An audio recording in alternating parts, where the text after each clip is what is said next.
ይህንን በስፋት እንደመረጠበት ዋና ምክንያት ምርትና ምርታማነቱ ነው እና ለሁሉም አየር ጠባይ ጋር አብሮ የሚሄድና በተለይ ከምግብ ዋስትና ጋር ታይዞ በጣም ትልቅ አስተዋጽኦ ያለው የተክልና ወይም ሰብል አይነት ነው። በተለይ በአጋጣሚ ሆኖ በዚህ በእኛ ማህበረሰብ ዘንድ እንደዚሁ በንዋርም በመጃን ጋምቤላ ውስጥ የሚኖሩ በህብረተሰብ ከድሮ ጀምሮ በትንሽ በተለይ ዝም ብለ አንዳንድ ምግብ ለመቀየር አንዳንድ ስራ ነገር ለመቀየር ሲፈልጉ ሲጠቀሙበት የቆየ ነው ማለት ነው። አብሮ ከድሮ ጀምሮ ማለት ግን በስፋት ትኩረት ሰጥቶ የለሙ አልነበረም ማለት ነው። ምርትና ምርታማነትም አንጻር ከሁሉም የሰብል አይነቶችም የተለየ ነው ማለት ነው።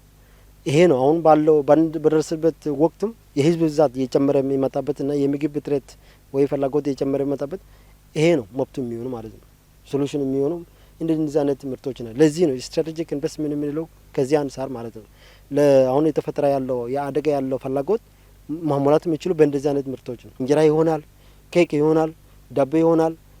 እንደዚህ አይነት ደግሞ በሁሉም ጋር የሚሆን ምርት አይነት የለም ካሳባ ካልሆነ በስተቀር ማለት ነው። ከካሳባ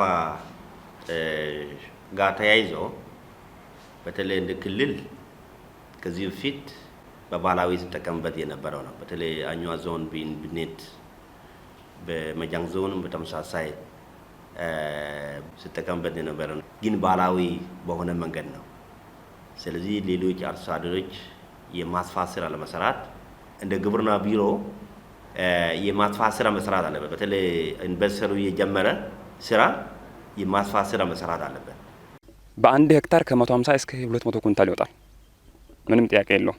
ከ4 ወር ጀምሮ ለምግብነት ያገለግላል። ከ4 ወር እስከ 8 ወር በ8 ወር ወረድም ሙሉ በሙሉ መነሳት አለበት። ድርቅ ይቋቋማል። የተተከለው አሁን ይሄ ጥር ላይ ነው የተተከለው።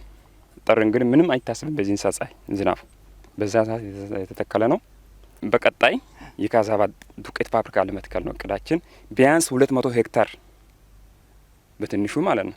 ከአመት በኋላ አሁን እየሰራን ያለ ነው እስከ 50 ሄክታር ነው። ቀጣይ 200 ሄክታር ነው እቅዳችን።